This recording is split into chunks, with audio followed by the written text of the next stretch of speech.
Vamos a terminar estas reuniones para mí muy agradables, que han sido una prueba para la paciencia y la atención de ustedes durante estas largas, interminables sesiones.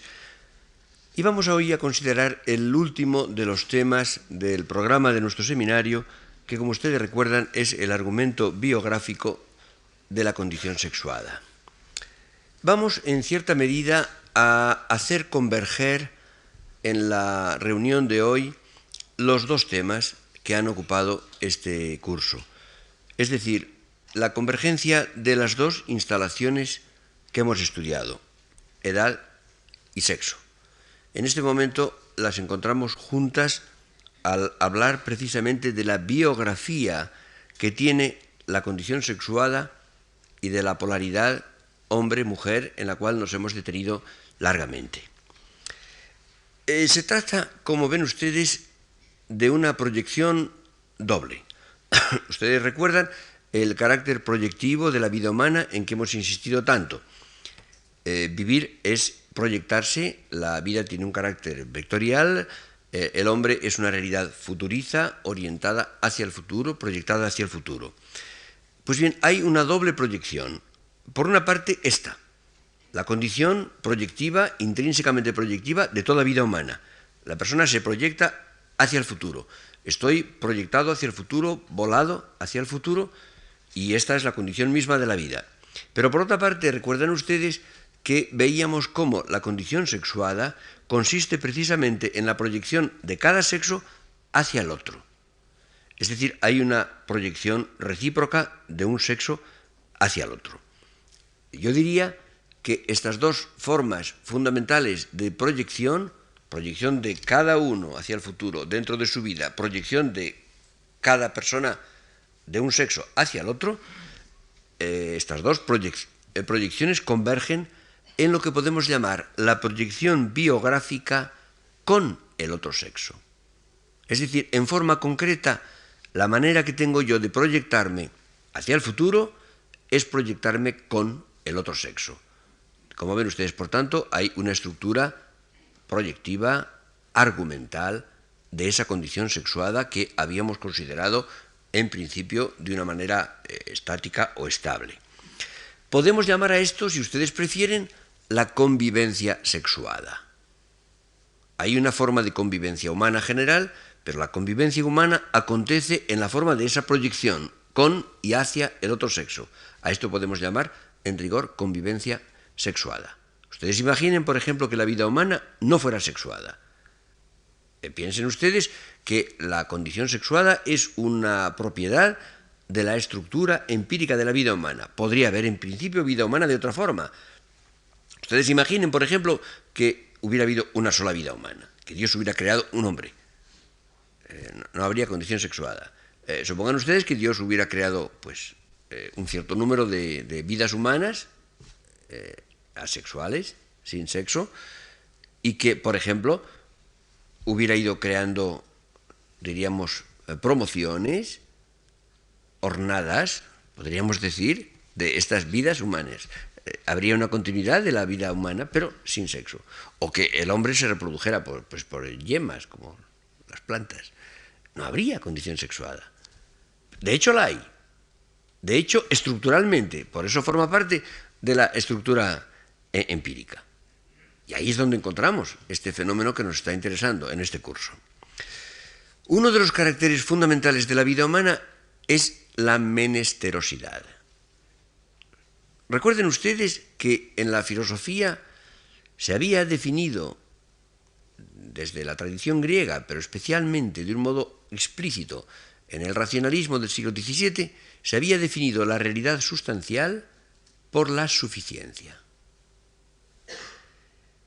Piensen ustedes que el concepto aristotélico de usía es precisamente aquello que tiene una riqueza de que puede echar mano, en cierto modo es suficiente.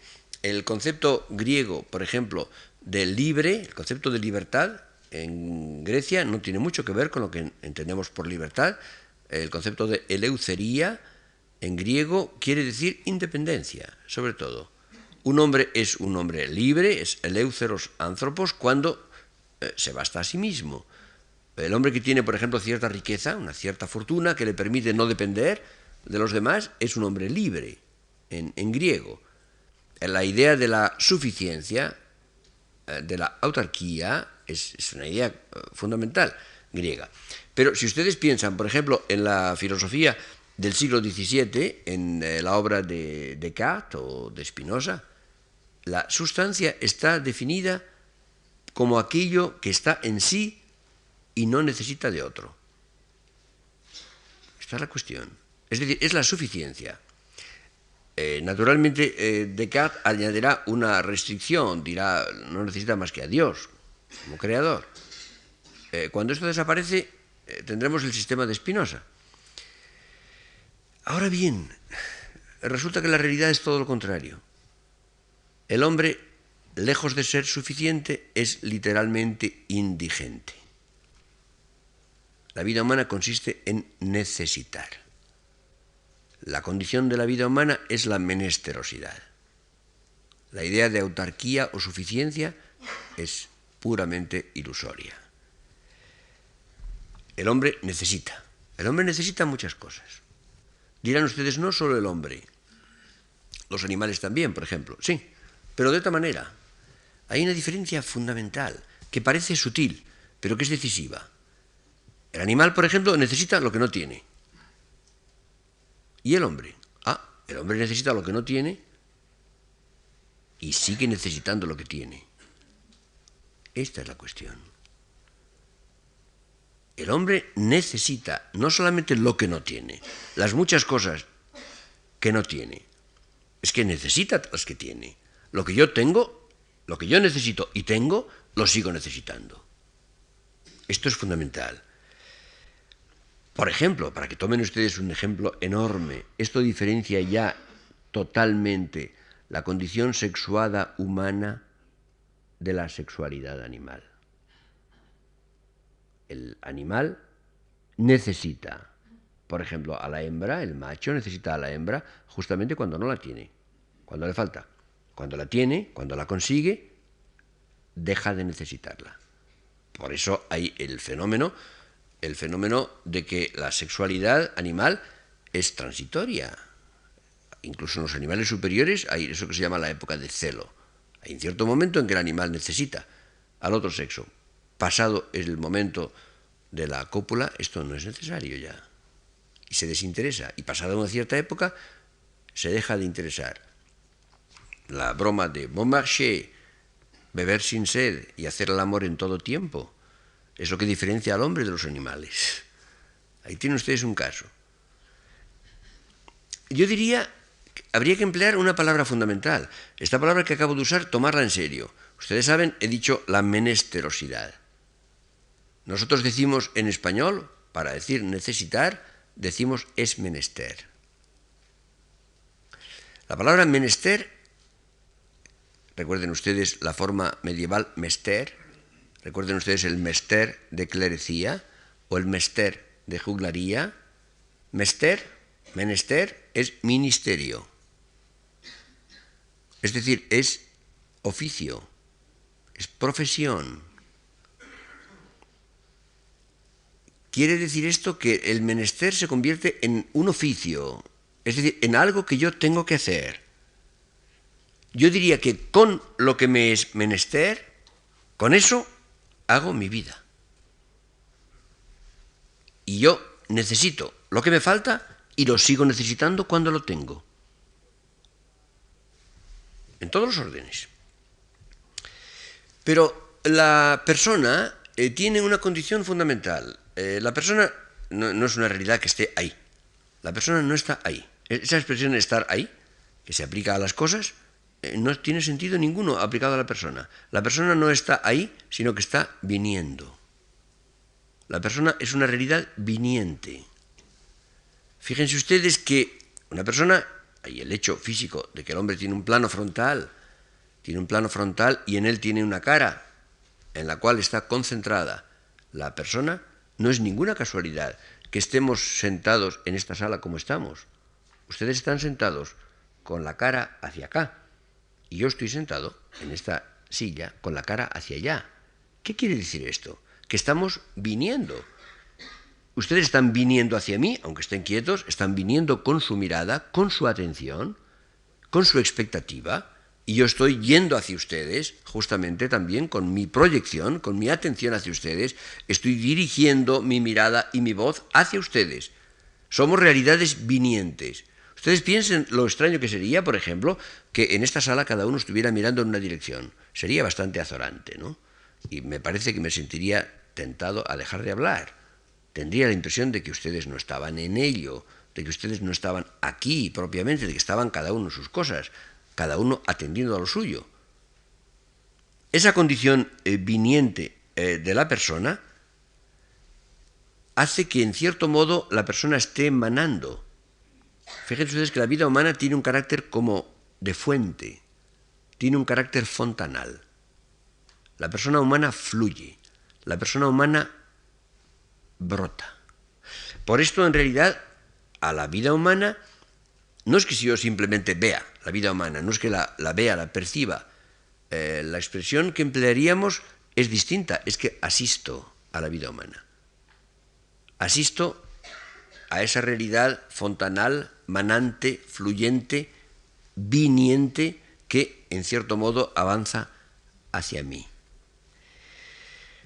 Y naturalmente esto quiere decir que cuando hablamos de menester, cuando hablamos de necesidad, hay muchas clases de necesidades. Yo puedo necesitar una cosa. La necesidad de una cosa es personal por parte mía. Siempre toda necesidad humana es personal. Pero es personal solo por parte mía, no por parte de la cosa. Si yo necesito abrigo, necesito agua, necesito alimento, necesito cosas. Esas cosas aparecen personalizadas. Aparecen personalizadas porque yo soy una persona, pero ellas no. Es decir, el carácter personal de la necesidad es únicamente unilateral. Pero no olviden ustedes ese carácter personal. En este libro de Antropología Metafísica ponía yo un ejemplo muy trivial. El organismo humano necesita azúcar y necesita sal. Entonces, yo voy a tomar unos huevos fritos con café. Entonces, voy a poner la sal en el café y el azúcar en los huevos. Dirán ustedes, no importa. ¿Qué más da? La cantidad de sal y la cantidad de azúcar necesarias van a ir en mi desayuno. Sí. En mi organismo no tiene inconveniente, pero yo sí. Esta es toda la diferencia. Yo sí. Mi organismo no. A mi organismo le voy a dar el azúcar que necesita y la sal que necesita. Así. Pero esa necesidad es personal. Por parte mía es personal. Y por consiguiente no estoy en modo alguno conforme si me ponen la sal en el café y el azúcar en los huevos. Esta es la cuestión. Ahora bien, cuando yo necesito a una persona, entonces la necesidad es personal por ambas partes. Es personal por parte mía, que necesito, y es personal por parte de la persona necesitada, que también es persona. Claro, entonces esto quiere decir que toda necesidad personal, toda necesidad, digamos, de una persona por otra, es dramática. Es algo que acontece. ¿Qué quiere decir esto? Nada misterioso. Supongan ustedes que si alguien dice que necesita algo, yo le pregunto, ¿para qué? Si alguien dice, necesito una pluma, yo pregunto, ¿para qué? Contestará, para escribir. Si alguien dice que quiere agua, dirá, para beber, o para lavarme, o para nadar.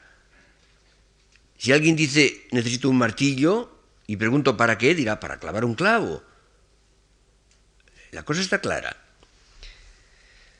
Si yo pregunto, ¿para qué necesito a una persona? ¿Qué puedo contestar? No puedo contestar más que de un modo argumental. Es decir, de un modo biográfico. Fíjense ustedes que yo puedo decir Juan, y cuando Juan viene, le digo, te necesito. ¿Para qué? Para que me lleves esta maleta. Dirán ustedes, entonces es igual que el martillo. Esto no es argumental ni biográfico. Claro, pero es que yo no necesito entonces a Juan como persona. Lo necesito por lo que tiene de cosa.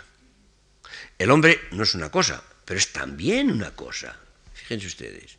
Cuando vamos a subir en el ascensor, ¿cuántas personas pueden compartir, pueden ir en un ascensor? O, en principio, todas. Todas las personalidades del mundo podrían caber en un ascensor. Sí, lo malo es que cada persona va acompañada de un cuerpo que ocupa un cierto espacio y pesa 60 o 70 kilos. Y entonces resulta que en el ascensor no caben más que 4, por ejemplo. Es decir, la limitación del ascensor no viene de la personalidad, viene del carácter de cosa que tiene también la persona. El hombre es una persona realizada corporalmente y por tanto en cierto modo es una cosa. Esta es la cuestión. Entonces cuando yo necesito a alguien para que me lleve la maleta o para que vote por mí en unas elecciones o para que me componga unos zapatos o simplemente como fuente de placer sexual, no es una persona, es una cosa. Lo trato como cosa. No olviden ustedes que Kant decía el hombre es un fin en sí mismo. El hombre no puede ser nunca medio. Y por consiguiente no lo podemos tratar como cosa. Bueno, y sin embargo, constantemente utilizamos a las personas como cosas. Y no está mal. Es inevitable, con tal de que no olvidemos que esa persona a la cual utilizamos como cosa, y esto puede ser lícito, no es solo eso. Y por tanto tenemos que tratarla como persona y en cierto modo justificar su utilización como cosa tratándola como persona. Yo puedo usar a alguien para que me lleve la maleta. ¿Por qué no? Si la maleta pesa mucho y no puedo con ella, o llevo 2 maletas o 3 maletas y no tengo más que 2 manos, necesito que alguien me la lleve. Pero primero, tendré que pedírselo como a una persona. Si yo le pido a Juan que me lleve una maleta, me lleva maleta en cuanto cosa. Lo mismo podía llevarlo una carretilla, pero yo a la carretilla no le pido que me lleve la maleta. ¿Comprenden ustedes la diferencia? A Juan le pido que me la lleve. Y en segundo lugar, le pago. Le compenso de algún modo eso que ha hecho. O hago algo más humano, le doy las gracias. A la carretilla no le doy las gracias, por supuesto. Nunca me he sorprendido diciéndole al ascensor al salir muchas gracias. Se lo digo quizá al ascensorista, pero al ascensor no, comprenden ustedes. No se le puede dar las gracias a una cosa, a una persona sí. ¿Ven ustedes cómo coexisten las dos formas de realidad, persona y cosa, en cualquier acto vital? No hay que exagerar, no hay que negar la condición de cosa que tiene también el hombre, a condición de que no olvidemos la condición fundamental de persona y de que obremos adecuadamente y en consecuencia. Piensen ustedes que la necesidad de cosas suele ser, normalmente es fugaz y puede ser instantánea.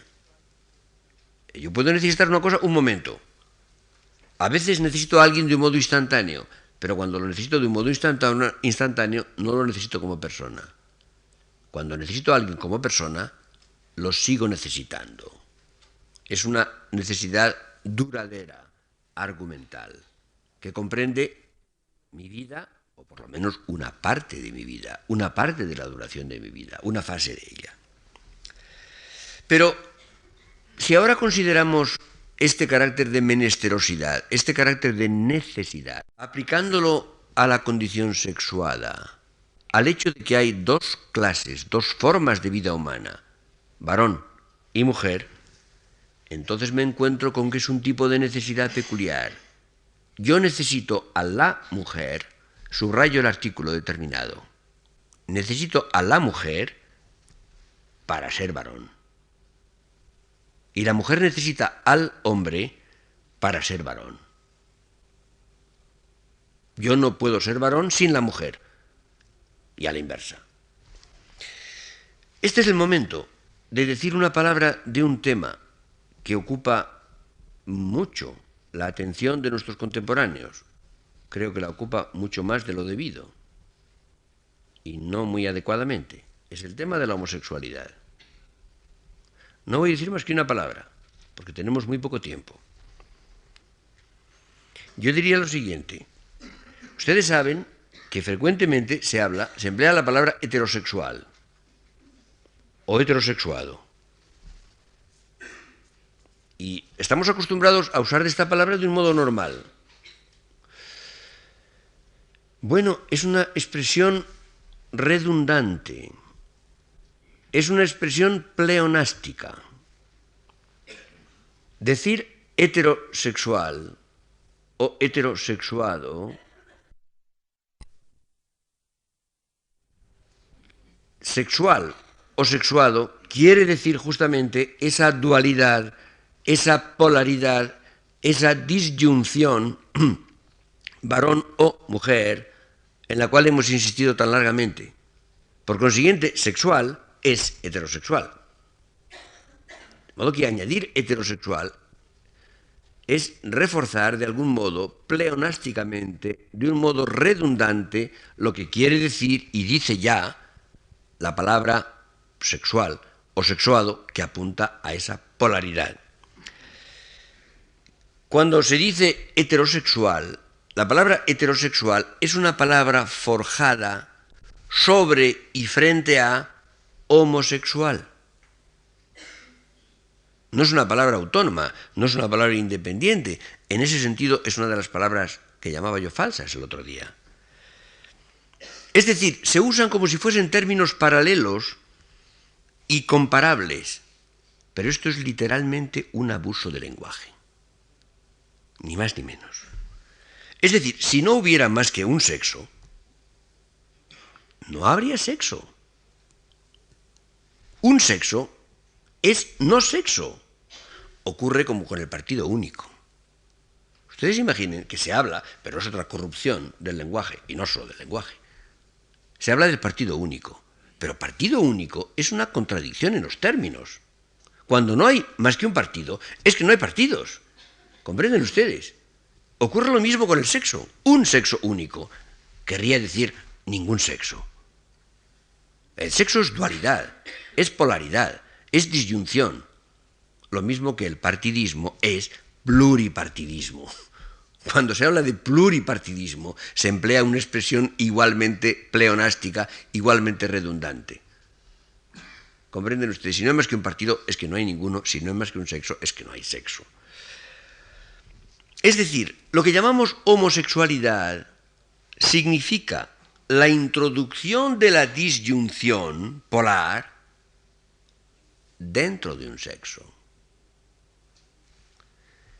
Es decir, el desdoblamiento artificial de un sexo. Y, naturalmente, por esto, en un esquema homosexual hay una atribución de papeles sexuales o sexuados dentro de un sexo, de tal modo que se restablece una ficticia disyunción al mismo tiempo que se la niega. Es decir, un esquema homosexual niega la polaridad sexual, niega la disyunción de los dos sexos, pero al mismo tiempo la restablece ficticiamente dentro de uno. ¿Comprenden ustedes?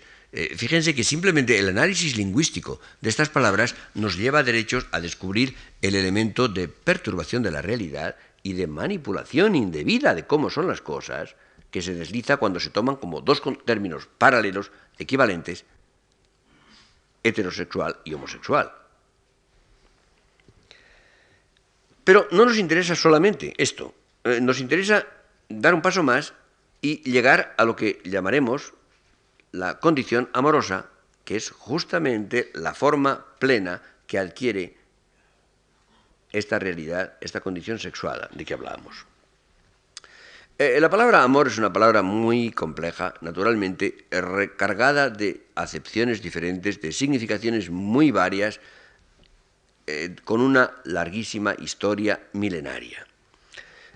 Piensen ustedes, a mí me me preocupa enormemente la pobreza léxica de todas las lenguas, por lo menos de todas las que yo conozco.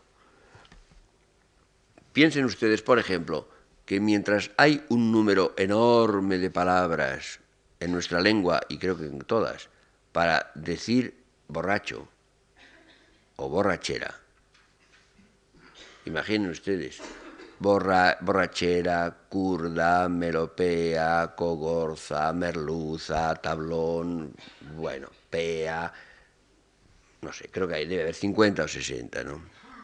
Embriaguez, naturalmente en otro sentido más culto.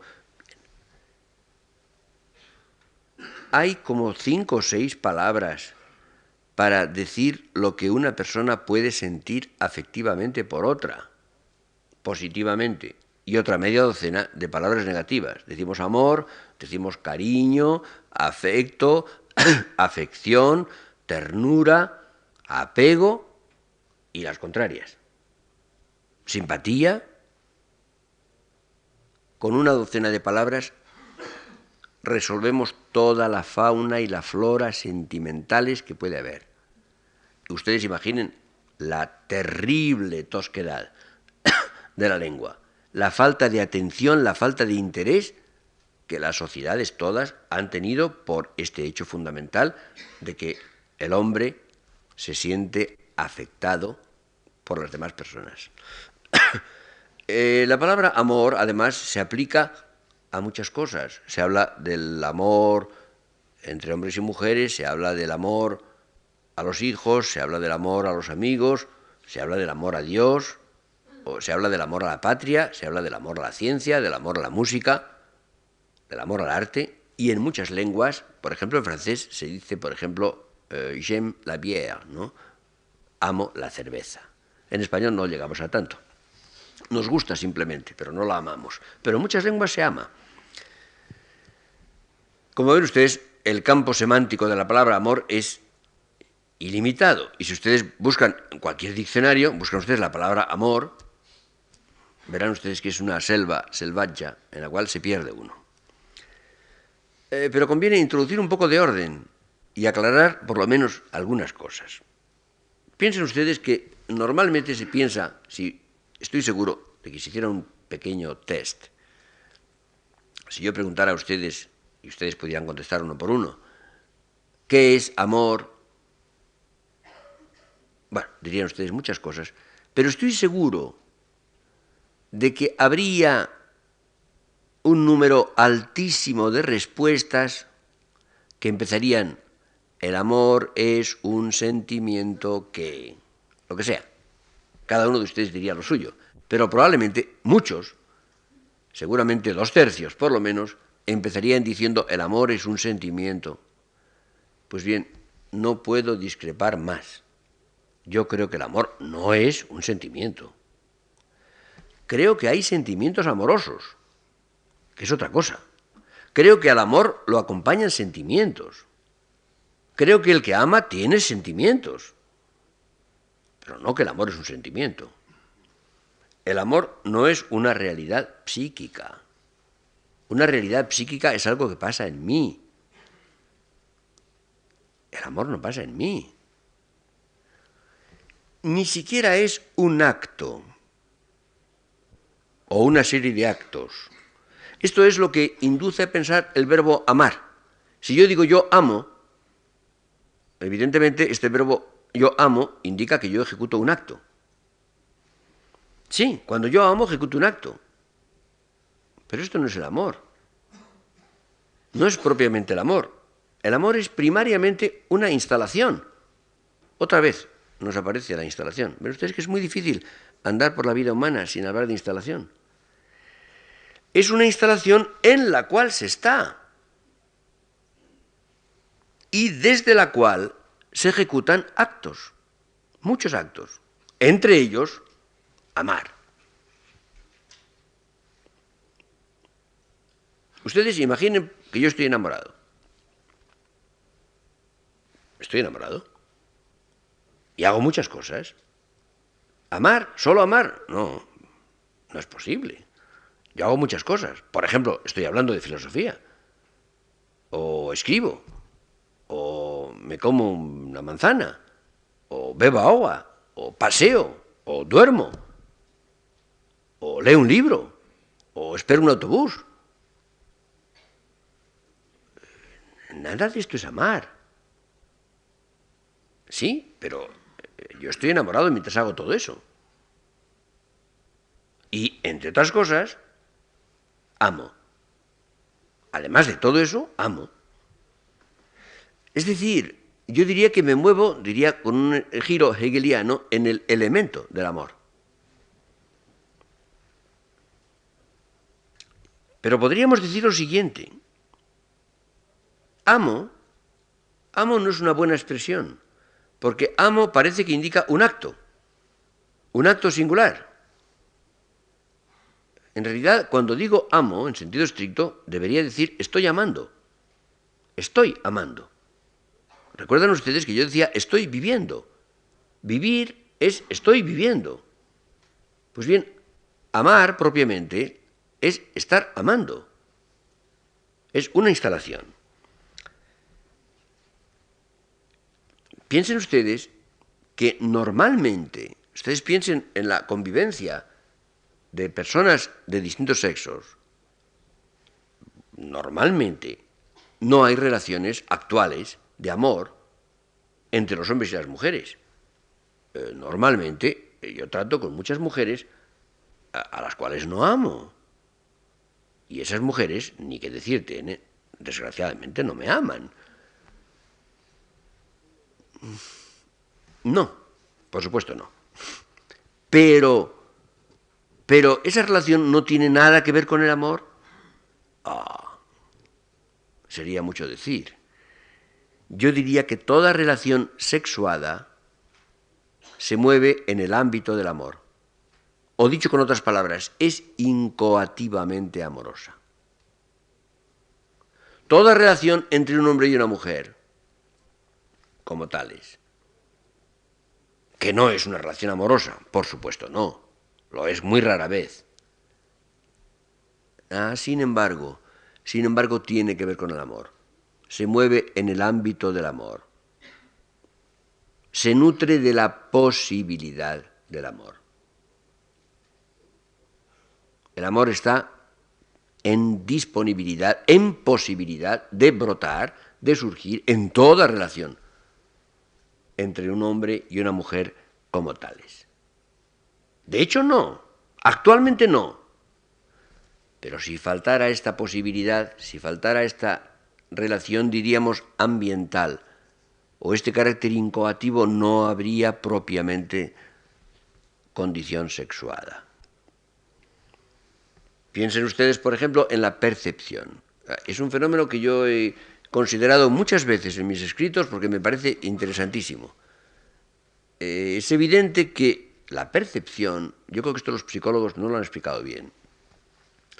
Si yo entro en un lugar en que hay muchas gentes, en una sala llena de personas, o en el metro lleno de gente, y hay muchos hombres y hay una mujer, es lo primero que veo. ¿Cómo es esto? No sé bien, pero es lo primero que veo. Si yo entro en un lugar en que hay muchas personas y hay una mujer bella, la veo desde luego. ¿Y cómo es eso? Si yo no he visto a esas personas, si no he tenido tiempo de verlas. No sé, pero la he visto. Si pasa por delante de mí un coche rápido, conducido por una mujer bonita, yo he visto que es bonita. Si la policía me pregunta, ¿quién conducía ese coche? Yo le diré, una mujer bella. Sí, pero ¿cómo era? No sé. Pero era alta o baja, era rubia o morena, tenía la nariz larga o corta, tenía ojos azules, negros o castaños. No sé. Era guapa. Es decir, he percibido a la mujer por lo pronto y en segundo lugar la belleza instantáneamente con una increíble velocidad cuando no he podido percibir ninguna otra cosa. Naturalmente, esto es una consecuencia psicológicamente no bien explicada. Su mecanismo psíquico no está bien explicado. Es una consecuencia de la polarización. Es una consecuencia de esa disyunción, de esa tensión polar entre el hombre y la mujer, y precisamente de la mujer que funciona como tal.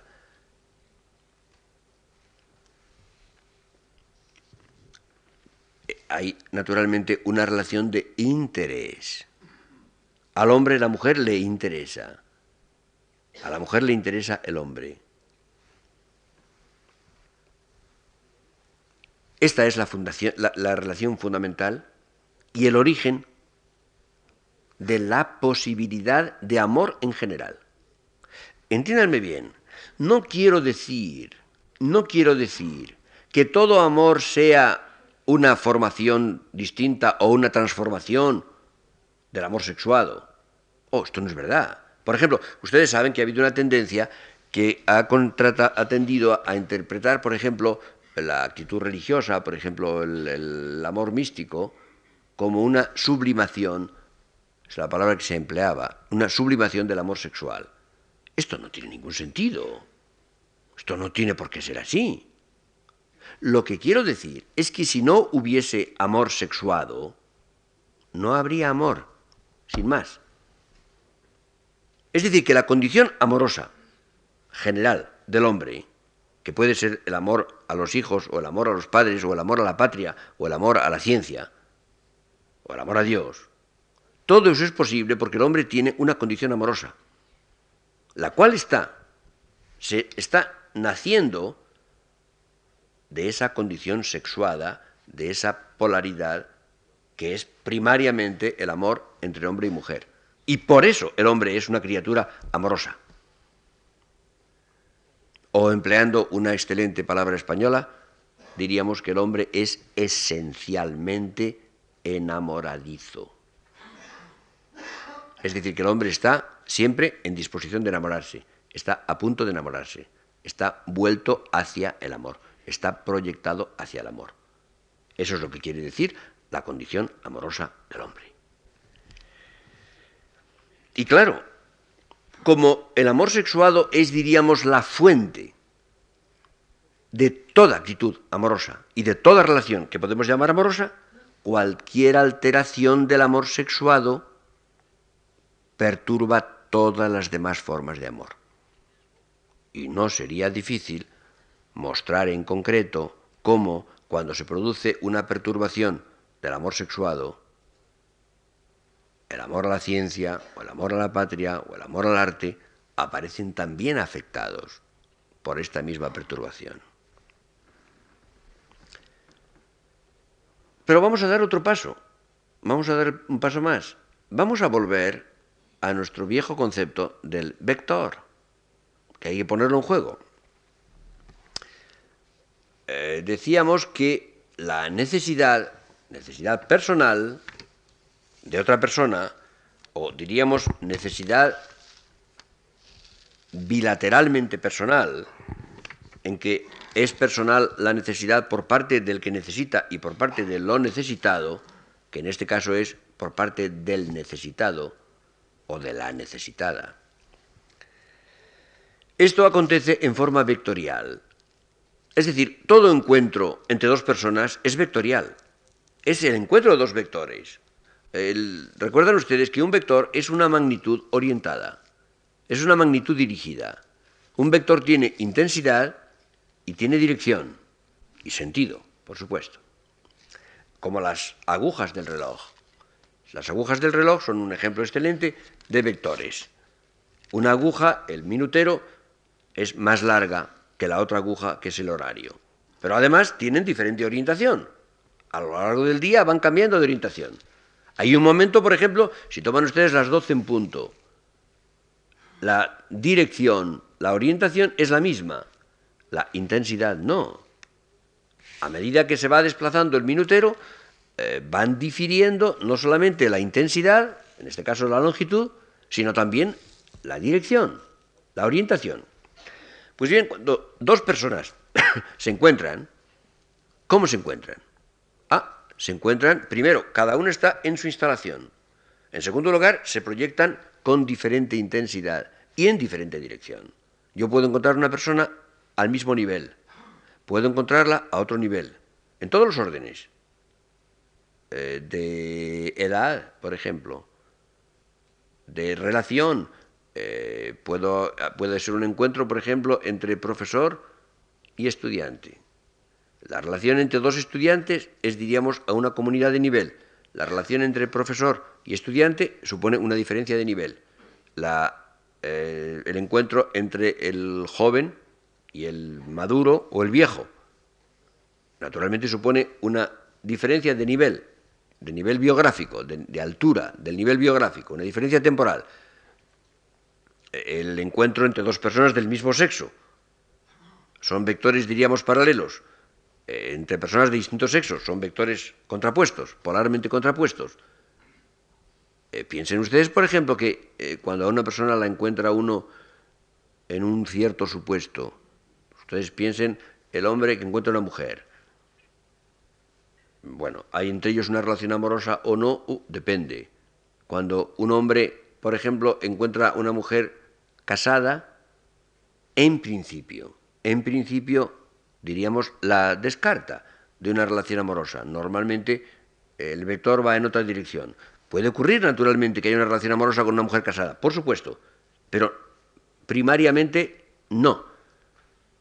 Piensen ustedes, por ejemplo, cómo se comportan dos personas solteras entre sí, o dos personas casadas con otras personas, o una persona casada con una soltera, por ejemplo, o cuando hay una gran diferencia de edad, o hay un paralelismo de edad, o cuando hay edades más probables para el nacimiento de una relación amorosa, suponiendo que esto sea verdad, pero en fin, por lo menos así se entiende. Como ven ustedes, los vectores son diferentes, pero además, naturalmente, el encuentro de dos personas tiene una intensidad enormemente variable. Puede haber una intensidad cero, que es la indiferencia. Puede haber una intensidad moderada o media. Puede haber una intensidad tremenda, una apasionada relación entre dos personas. Como ven ustedes, la dirección y la intensidad del vector cambian enormemente. Y entonces obtendríamos un sistema de posibles relaciones vectoriales diferentes por su intensidad, diferentes por su cualidad, diferentes por el nivel o por la instalación de las personas, algo enormemente rico y complejo para lo cual no tenemos nombre, para lo cual tenemos una docena de nombres. Imaginen ustedes de cuántas maneras se puede querer a una persona. Piensen ustedes, por ejemplo, en que en la relación que parece más homogénea, por ejemplo, el padre que tiene unos cuantos hijos, por lo pronto, el que tiene hijos e hijas no quiere igual a los hijos y a las hijas, no se puede querer igual a un hijo y a una hija. Pero aun suponiendo del mismo sexo. Yo no tengo más que hijos varones, pero los quiero de 4 maneras distintas. Si ustedes me preguntaran, ¿usted quiere igual a sus hijos? Diría, no. ¿Es que quiere usted más a unos y a otros? No, no lo sé, creo que no. No se trata de más o de menos. No es que quiera a uno más que a otro. Es que los quiero de 4 maneras muy distintas. A los amigos los quiero de maneras completamente distintas. A cada amigo lo quiero a su manera. Imaginen ustedes si hacemos intervenir todo el tipo posible de relaciones humanas. Todo esto se machaca, todo esto se simplifica por la pobreza léxica, porque al llamar a todo lo mismo, lo tratamos lo mismo, lo interpretamos lo mismo y acabamos por hacer que sea lo mismo. Como comprenden ustedes, si hay una disciplina que el hombre de nuestro tiempo necesite urgentemente, una disciplina que parece hecha para este Instituto de Ciencias del Hombre, sería la que llamaríamos, utilizando el título de la novela de Flaubert, la educación sentimental. Nada haría más falta que esto, nada es más urgente. Nada hay que yo sepa más abandonado. A nadie se le ocurre hacer nada que se pueda llamar educación sentimental. Además parecería una impertinencia.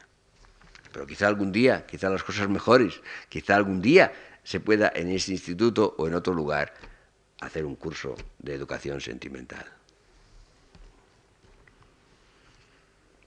Naturalmente, hay una forma radical, una forma fundamental de amor que no se reduce a ningún acto y que tiene en español y no en todas las lenguas, una espléndida palabra, es el enamoramiento. Fíjense ustedes que en la palabra enamoramiento va incluida la preposición en, es decir, la indicación de eso que llamamos instalación. Estoy enamorado quiere decir estoy instalado en una instalación amorosa. Piensen ustedes que no es lo mismo amar que estar enamorado. Yo puedo amar a una mujer de la cual no estoy enamorado. La puedo amar. Puedo proyectarme amorosamente hacia ella. Puedo ejecutar respecto de ella actos amorosos. Esto es perfectamente posible. Pero no estoy enamorado. No es forzoso que lo esté. Fíjense ustedes en que cuando yo amo a una mujer, me proyecto amorosamente hacia ella. Pero el enamoramiento consiste en otra cosa. Consiste en que la persona de la cual estoy enamorado se convierte en mi proyecto. No es que me proyecte hacia ella, es que ella es mi proyecto. Es decir, el enamoramiento no es simplemente un sentimiento, ¿dónde va a parar? Ni siquiera es un acto orientado a cierta persona, es un cambio de mi realidad. Es un cambio fundamental de mi realidad. Pero la palabra enamoramiento tiene dos sentidos en español. Hay un sentido que es el proceso por el cual yo llego a enamorarme. Claro, podríamos llamar a esto, para distinguirlo, para evitar el equívoco, esta palabra yo la digo y la tacho enseguida, ¿no? No crean ustedes que la quiero imponer, ni la uso entre comillas. Sería la enamoración. Es decir, el proceso por el cual alguien se enamora. Ustedes han visto, por ejemplo, de vez en cuando, un amigo de ustedes parece estúpido de repente, ¿no? Ustedes piensan, ¿qué le pasa? No atiende a nada, no se entera de nada. No hace caso cuando se le habla. Antes decía muchas cosas inteligentes y ahora no dice nada, o alguna tontería. ¿Qué le pasa? Está como absorto, como embebido. No habla más que de Pepita. O al contrario, no nombra a Pepita por nada de este mundo, que es lo mismo. Bueno, es que se está enamorando. Ustedes lo diagnostican fácilmente, ¿no? Se está enamorando. Y está obseso. Es un caso de obsesión. No ve otra cosa. Tiene como unas orejeras y no ve más que eso. El campo visual está angosto, estrechísimo. No se puede hacer nada con él, ¿verdad? No se puede ni tratar. Bueno, esto alguna vez pasa, ¿no? ¿Y qué es lo que pasa? Pasan dos cosas completamente distintas.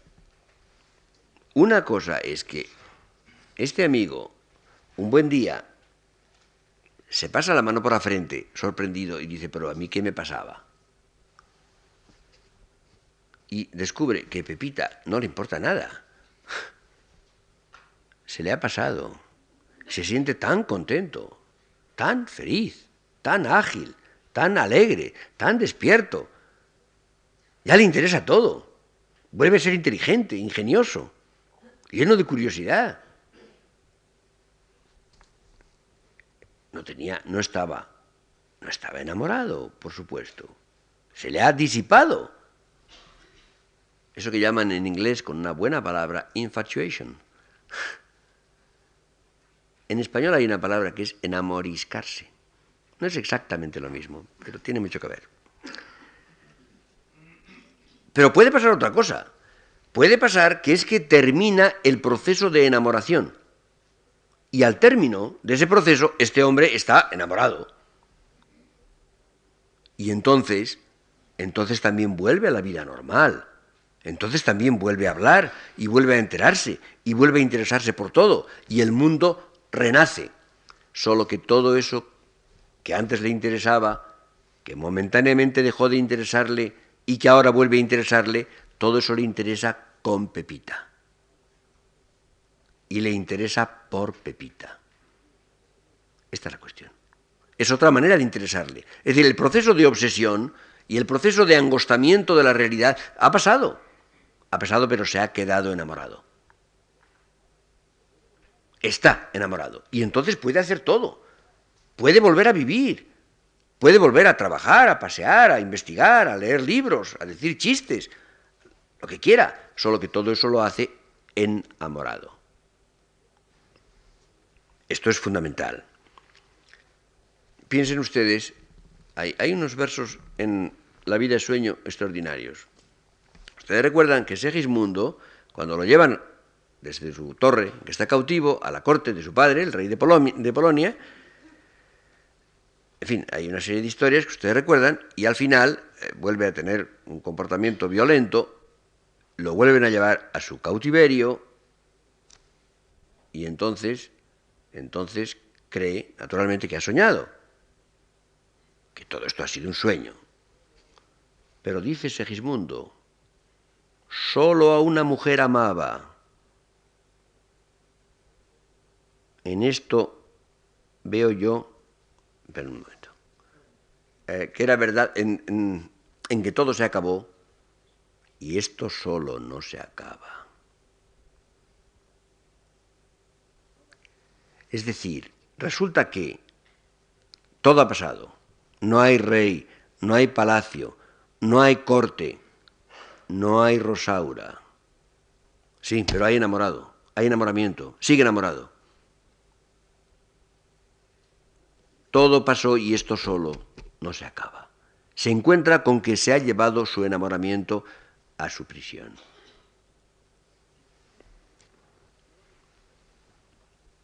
Les decía a ustedes, yo necesito a la mujer para ser hombre, para ser varón. Pero yo necesito a esta mujer para ser yo. El enamorado necesita a la mujer de quien está enamorado para ser él, para ser la persona que es. Es decir, mi proyecto la incluye. No es que me proyecte hacia ella, sino que mi proyecto la incluye y que yo no me puedo imaginar sin ella. Ustedes piensen, por ejemplo, en que el enamorado tiene un espejismo. El enamorado tiene la impresión de que ama a la mujer amada, bueno, desde siempre. Tiene la impresión de que la ama desde siempre, desde la niñez. Bueno, dice, esto es una locura, pero si la he conocido hace un mes. ¿Cómo voy a amar a esta mujer desde siempre si la he conocido en enero? Y sin embargo tiene razón. Tiene razón. No es que la ame desde siempre. La ama ahora desde su realidad de siempre. Ah, esta es la cuestión. El hombre enamorado ama a la mujer, la ama ahora, la ama desde hace un mes, sí, pero la ama con toda su realidad de siempre. La ama con su biografía íntegra. Y claro, esto explica también ese otro supuesto espejismo de que el amor es eterno. El amor es eterno y los amantes se juran amor eterno. Dirán ustedes, bueno, pero suele durar poco. Bueno, es posible que dure poco, pero no importa. No importa porque el enamorado se entiende a sí mismo, se define a sí mismo como el que ama a tal mujer. Y por tanto íntegramente, desde el comienzo de su vida y durante toda su vida. ¿Que luego se le pasa? Sí, es muy posible. Claro, pero entonces ya no está enamorado. Pero mientras está enamorado, no solamente la ama desde todo su pasado, sino que cuenta con todo su futuro. Recuerden ustedes que cuando Calisto en la Celestina se enamora súbitamente de Melibea, ha entrado en su jardín persiguiendo el halcón que se le ha escapado. Cuando está diciendo despropósitos y su criado le dice, pero tú no eres cristiano, contesta, ¿cristiano? Melibeo soy. En Melibea creo. E a Melibea amo. Melibeo soy. ¿Qué quiere decir esto? ¿Por qué emplea esta expresión blasfematoria, esta identificación y niega su condición de cristiano? Es cristiano. Para decir Melibeo soy. ¿Qué quiere decir esto? Es la afirmación precisamente de esta identificación del enamorado con su amor. Calisto es el que ama a Melibea. La significación del nombre Calisto es, desde este momento, el que ama a Melibea. Por tanto, Melibeo. Melibeo soy. Y sin Melibea no es nadie. Sin Melibea no es Calisto. Dirán ustedes, oiga, pero ¿y ayer? Si usted acaba de entrar en el jardín de Melibea. No importa. Ayer no conocía a Melibea, pero el que ama a Melibea hoy es el de ayer, y el de anteayer, y el de toda mi vida pasada, y el de toda mi vida futura. ¿Comprenden ustedes? Esto es verdad mientras está enamorado. Dirán ustedes, pero luego no. Luego no, naturalmente. Luego no será verdad porque no está enamorado. Pero mientras está enamorado es rigurosamente verdad. No es que lo parece, no es que se lo cree, es que es verdad. Porque mi vida está presente en cada uno de sus instantes. La vida es una operación unitaria. Mi vida está actuando ahora. En este momento en que yo les estoy hablando con mi vida entera. Y en ese momento tengo en mi mano y estoy poseyendo de una manera imperfecta y precaria mi vida entera. No sé si ustedes recuerdan la admirable definición de la eternidad que da Boecio. Interminabilis vitae tota simul et perfecta possessio. La posesión simultánea y perfecta de una vida interminable. Esta definición de la eternidad está calcada por contraposición sobre la condición del hombre. Yo no poseo mi vida de un modo simultáneo y perfecto, la voy poseyendo a trozos y de un modo imperfecto y deficiente, y además mi vida no es interminable, sino finita. Pero vivir es justamente poseer mi vida en cada instante. Insuficientemente, precariamente, pero es poseerla. Y en cada acto de mi vida estoy poniendo en juego mi vida entera. Por tanto, lo que pase de mí si yo dejo de estar enamorado, es otra cuestión. Entonces es que mi vida será otra, mi vida será distinta. Pero si estoy enamorado, estoy poniendo en juego en este momento mi vida entera. Y por tanto, el enamorado que cree que ama desde siempre y para siempre, tiene rigurosamente razón. Y esto es rigurosamente verdad. Y si se desenamora, entonces es que es otro. Como antes de enamorarse era otro. Ayer Calisto era simplemente Calisto. No era Melibeo. Y si se desenamora mañana, no será Melibeo. Volverá a ser Calisto si simplemente se desenamora. Y será Heleno si es que se ha enamorado nuevamente de Helena. ¿Comprenden ustedes? Volverá a ser otro. ¿Pero en qué consiste justamente esta situación de enamoramiento? Ustedes saben que tan pronto, lo mismo que cuando se dice que es el amor, enseguida se contesta es un sentimiento que, y esto no es verdad.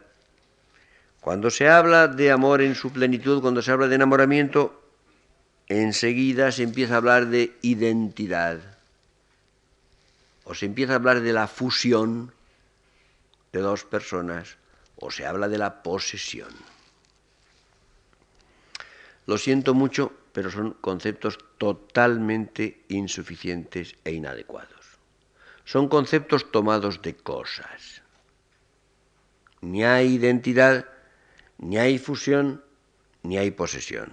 No se puede poseer más que una cosa. Las cosas se pueden poseer, a una persona no se la puede poseer. La palabra poseer quiere decir sentarse encima. Es de donde viene. Possidere, es sentarse. Es un concepto de cosas. Yo me puedo sentar en una silla. Me podría sentar, no debería hacerlo, pero me podría sentar en el cuerpo de una persona. En una persona no me puedo sentar. No hay posesión, ni hay fusión, ni querría verla, porque resulta que de la persona amada me complace, sobre todo, como dice San Juan de la Cruz, que entendía bastante más de todo esto, la presencia y la figura. Y la fusión anula la presencia y la figura. Yo necesito tener enfrente a la mujer amada justamente para estarme proyectando hacia ella, para estar avanzando hacia ella siempre y para que ella esté viniendo hacia mí. No hay, por tanto, ni fusión, ni posesión, ni identidad. Es proyección del uno hacia la otra y de la otra hacia el uno a lo largo de una biografía. Esta es la cuestión. Y este amor, en sentido estricto, me aparece como irrenunciable. El enamorado no renuncia a su amor por nada. Ustedes imaginen una persona enamorada. Bueno, este enamoramiento es un desastre, ¿verdad? Es desastroso, porque resulta que la amada no corresponde. El enamorado nunca la consigue. Ella no corresponde, no lo ama, o si ustedes quieren, ni se entera. Es una mala situación, no se la deseo a nadie. Supongan ustedes que a este enamorado desgraciado, a este enamorado profundamente desgraciado, que lo está pasando muy mal, le proponemos curarlo de su amor. Le proponemos conseguir que deje de estar enamorado. Le decimos, a partir de las 9 de la noche de hoy, dejarás de estar enamorado.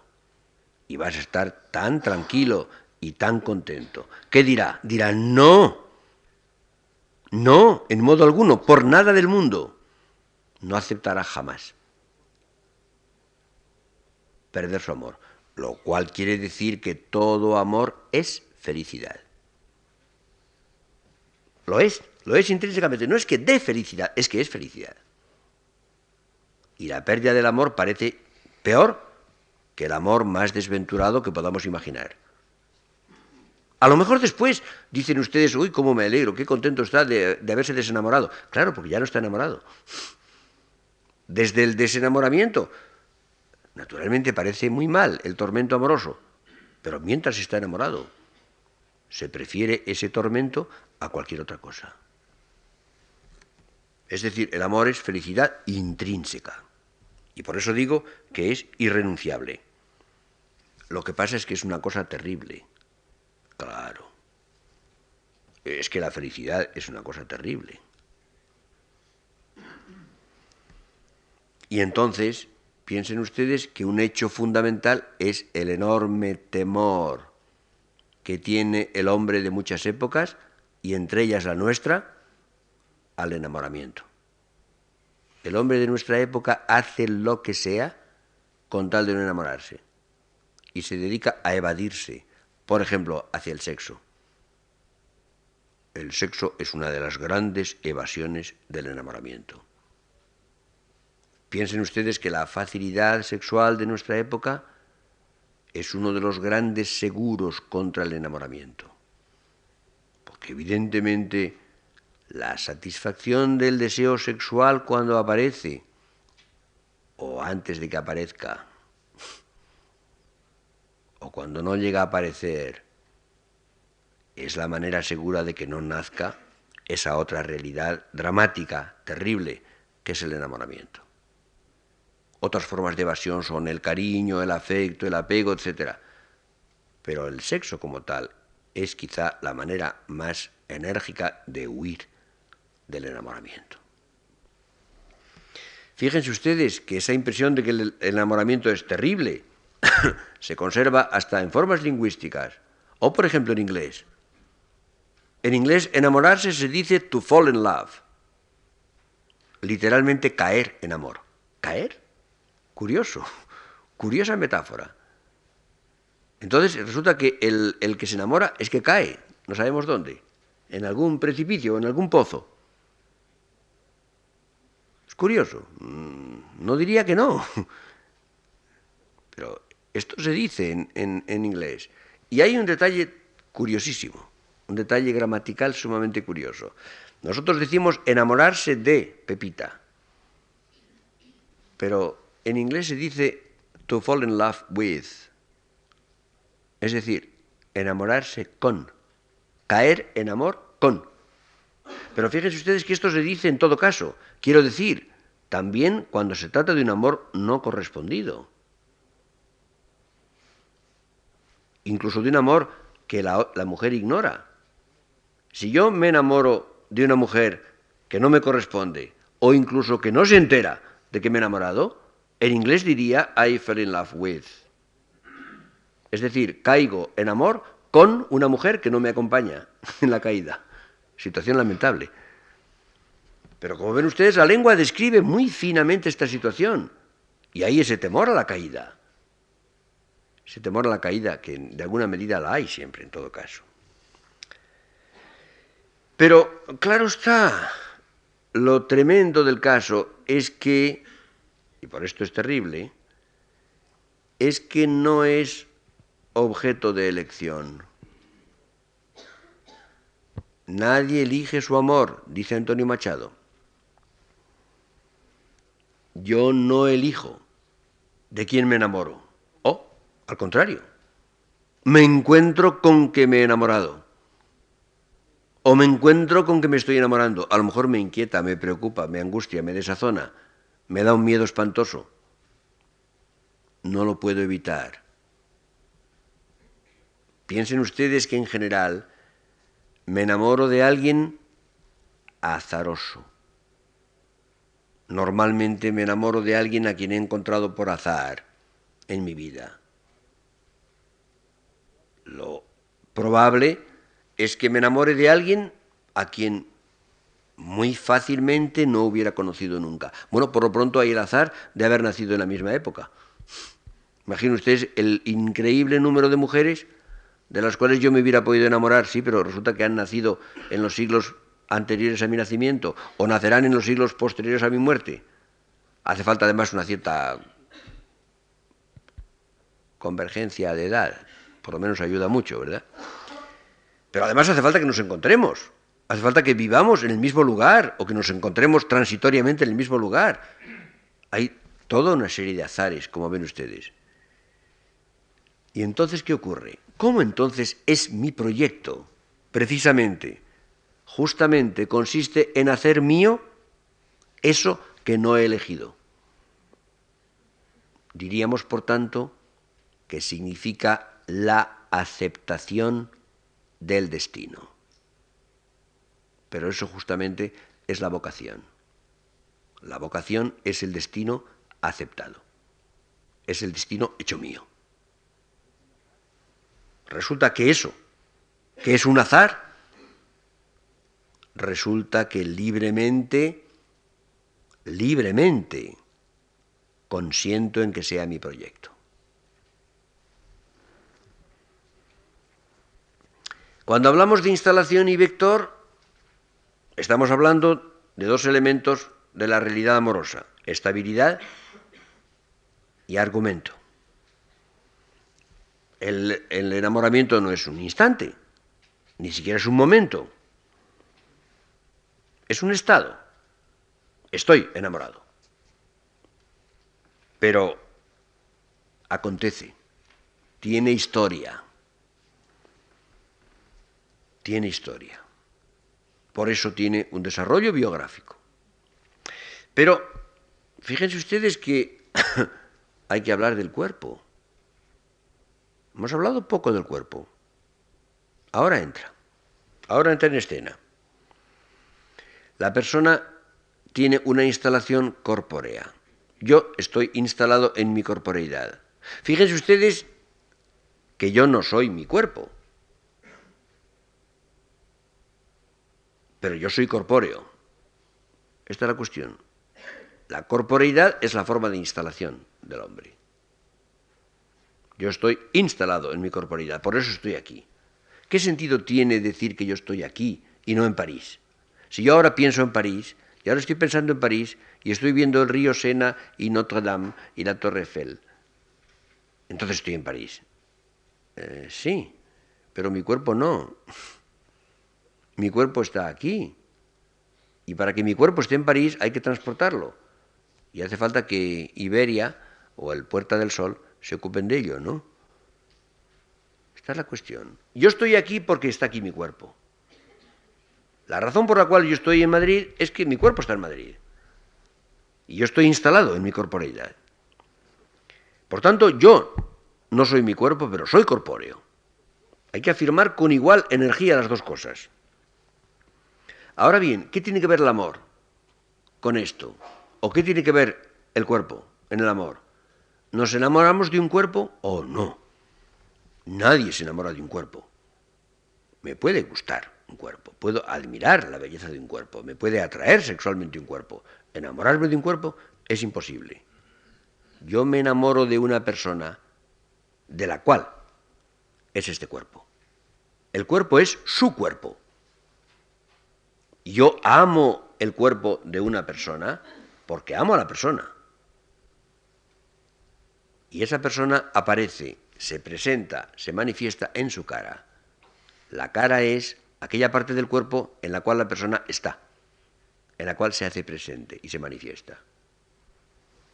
Fíjense ustedes que cuando nos hacemos un pasaporte o el documento nacional de identidad, a nadie se le ocurre poner un pie, la fotografía de un pie, ¿verdad? O una rodilla, o el vientre.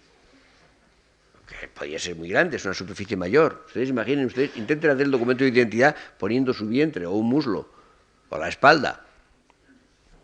Creo que la policía objetaría gravemente. Entonces, ¿qué pasa? No, es que hay un trozo del cuerpo que es donde por lo visto está la persona, donde se asoma la persona, y es la cara. Lugar privilegiado. Fíjense ustedes que en el cuerpo hay ciertas zonas del cuerpo que son erógenas, que despiertan impulsos sexuales o venéreos. La cara no. A la vista no, por supuesto, incluso al contacto. Pocas veces, no siempre, en algún contexto particular. Fíjense ustedes que incluso el contacto físico, la caricia, la cara, el beso puede ser sexual, puede ser erógeno. Normalmente no lo es. Y sobre todo es primariamente un encuentro personal. Primariamente. La cara no es erógena, o es mínimamente erógena. Lo que es, en cambio, es máximamente erótica. Nos enamoramos de la cara. Es decir, nos enamoramos de la persona que está en su cara, de la persona que se presenta en su cara. Y cuando nos enamoramos de esa cara, de esa persona que está presente en su cara, amamos su cuerpo, claro. Su cuerpo. El suyo, no un cuerpo. Esta es la situación, como ustedes ven. Es decir, que la sexualidad, que tiene mucho que ver en el amor, claro está. La sexualidad es, diríamos, la forma dramática en que acontece y culmina el enamoramiento de dos personas cuya manera de existir es la corporeidad. Como la manera de existir del hombre es la corporeidad, el enamoramiento de dos personas corpóreas no solamente es sexuado, sino que es sexual. Y este creo que sería el lugar adecuado del amor sexual. que comprenderán ustedes que para que sea amor sexual tiene que empezar por ser amor, es decir, amor sexuado, es decir, amor personal, y si no, no lo es. Yo creo que estamos en una época en que el amor sexual está de capa caída. Creo que estamos en una de las épocas en que está más bajo. Y creo que estamos en una de las épocas en que, tomadas las cosas estadísticamente, las mujeres le gustan menos a los hombres. Lo siento por las mujeres y todavía más por los hombres, claro.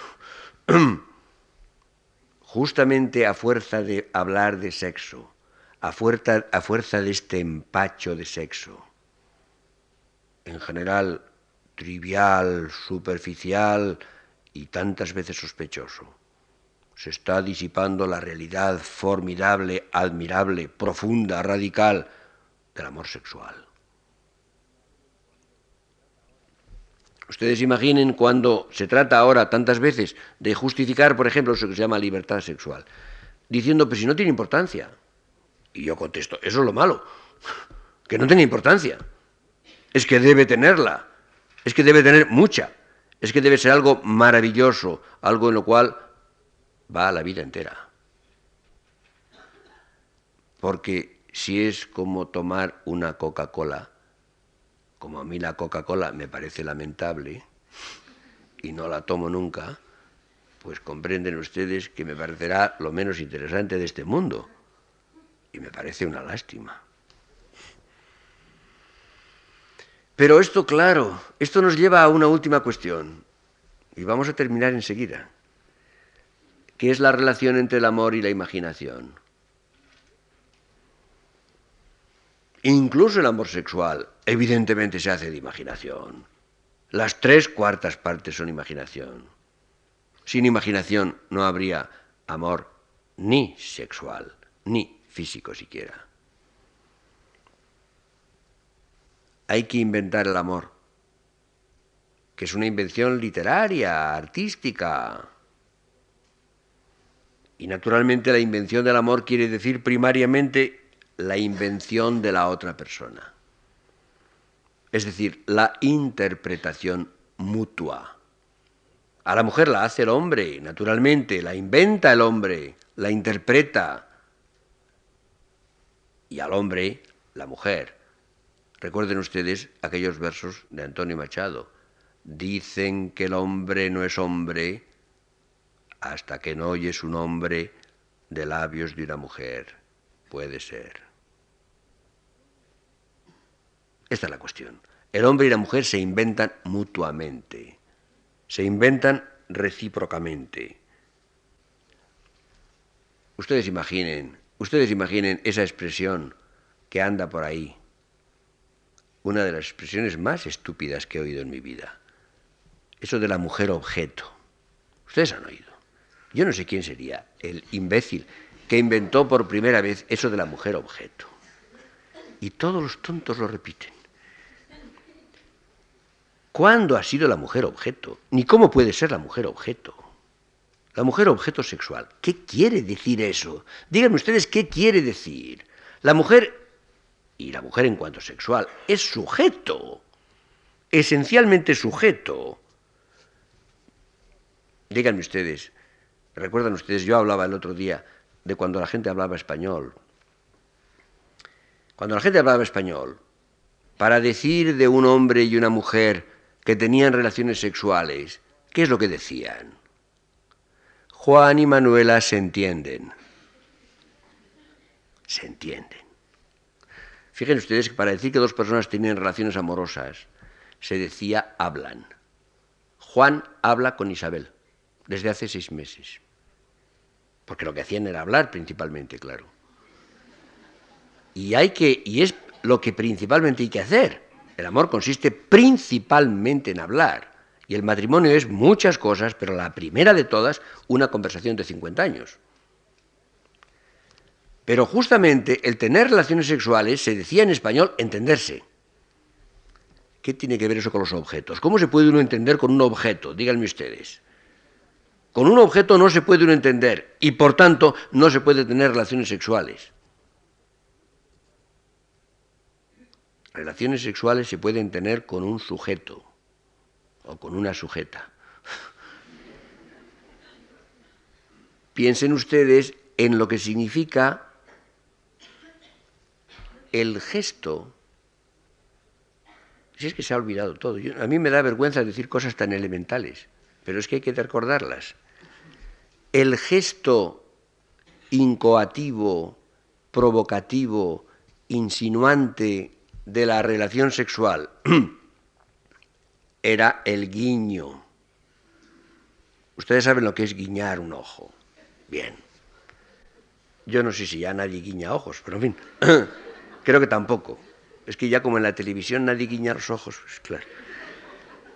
Pero naturalmente el guiñar el ojo es un acto de entenderse, es un gesto de entenderse, es lo que se llama connivencia.